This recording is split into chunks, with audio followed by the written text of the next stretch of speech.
Hi everyone, this is Mrs. Finney recording a lesson for 7th grade math at Red Wing High School. Today's lesson video is on concept number 4, comparing negative fractions. We've already practiced some of our base skills that we need, finding common denominators and being able to compare positive numbers, whole numbers on a number line. Today we want to be able to confidently say I can compare rational numbers, both positive and negative, using the correct symbols.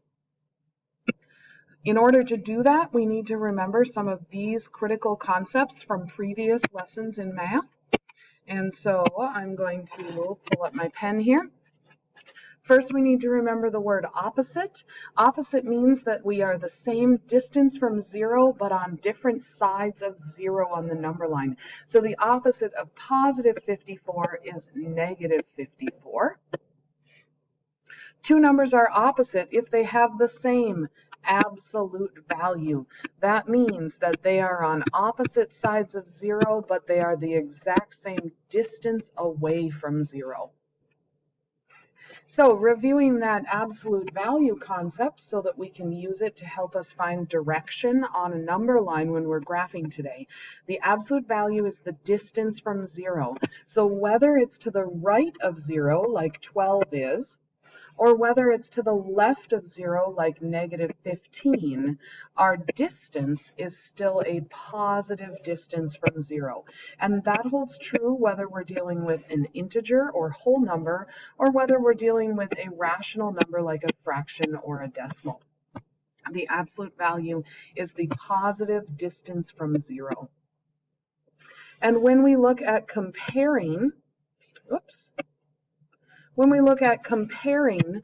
negative numbers on a number line, just to review so that we all are on the same page and we remember this, when we look at comparing negative numbers, we want to remember that the distance from zero has an impact, but so too does the direction that we're headed on the number line. So I'm going to focus my number line just on the negative values because that's where most people are going to probably have a little bit of confusion. Most of us should know from other lessons how to, and from previous years in math, how to compare on a number line our positive values. So in the first example, we can say pretty quickly that 15, I would rather have $15 than owe you $9. And if we think about that on our number line, 15 is going to be over to the right, and negative 9 is all the way down to the left. So 15 is greater than negative 9 because it's the positive value. But when we start looking at numbers that are both negative, like negative 6 and negative 12, negative 6 is here on our number line, and negative 12 is further to the left. And so when we look at the absolute value, we want to know which of these numbers is closer to 0. Well, 6 is closer to 0 than 12 is, so negative 6 is greater than negative 12. We can also think about that in terms of money. If I have to owe someone money, I would rather owe them $6 than owe them $12. Similarly, we can have a similar concept with negative 2 and negative 7. Negative 2 is closer to 0. It is further to the right on our number line, and so negative 7 is less than negative 2. And if I find one more color to use here for negative 4 and 0, I've got negative 4 and I've got 0.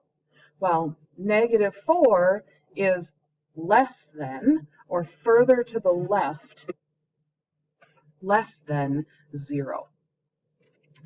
So if those concepts are a little rusty for you, make sure that you pause the video and go back and re-watch these review examples to make sure you understand how to compare whole numbers in negative land, because we're going to use that same concept coming up to compare negative fractions in negative number land. All right, so for those of you who are my diamond learners or my concrete sequential learners, this slide is really for you. It can help you to have those steps to follow. First, we're going to find that common denominator, just like we've done in the past. we're going to adjust our numerators based on the rule, whatever you do to the bottom, you must do to the top. And once our denominators are the same, then we can compare our fractions. And remember, here's our critical reminder. When we compare negative fractions, it's opposite of what our gut tells us it should be. When we're comparing negative fractions, the number that is closer to 0 or further to the right is the larger number. And if you get stuck, you can always graph it on a number line. When in doubt, graph it out. All right, let's do a couple of example problems together. Sometimes we get lucky. Sometimes we get lucky and our problem has one positive and one negative. And so even though we could find the common denominator of these two fractions, let's do it just for fun. So 2 times 3 is 6. So our common denominator is going to be 6. This second fraction is negative. Don't lose that negative sign. Whatever I do on the bottom, I have to do on the top. 2 times 3 is 6. 1 times 3 is 3. 3 times 2 is 6. 2 times 2 is 4.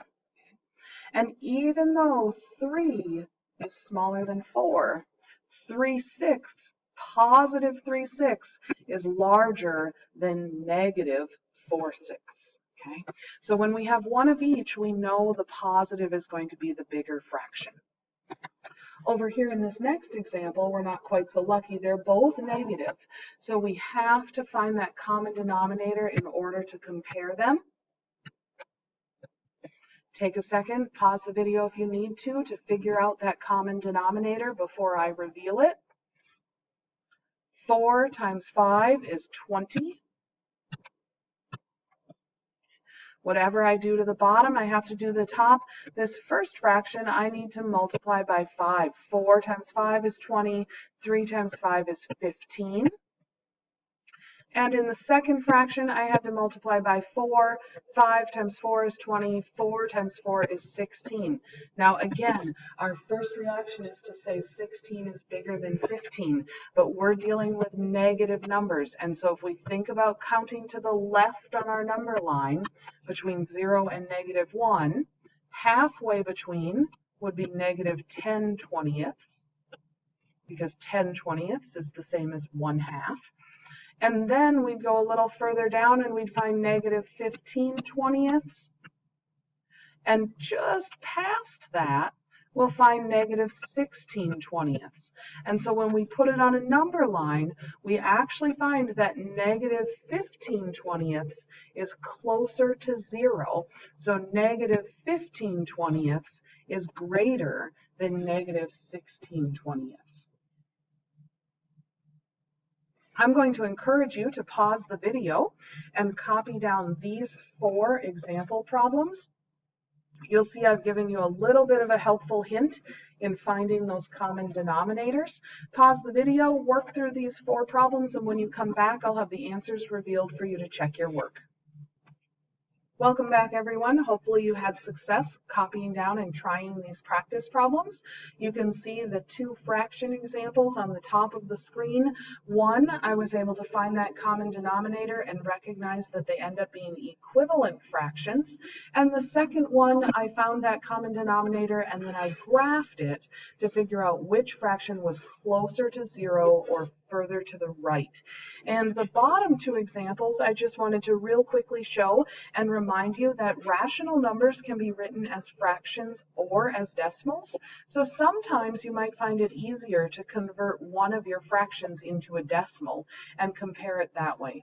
But again, you can always put those numbers, fraction or decimal, on a number line to help you visualize. Our triangle learners, our diamond learners help you visualize where those numbers fall on the number line and which number is further to the right. Hopefully this helps. If you need more guidance and support, please reach out and ask. And I will see you in our next lesson.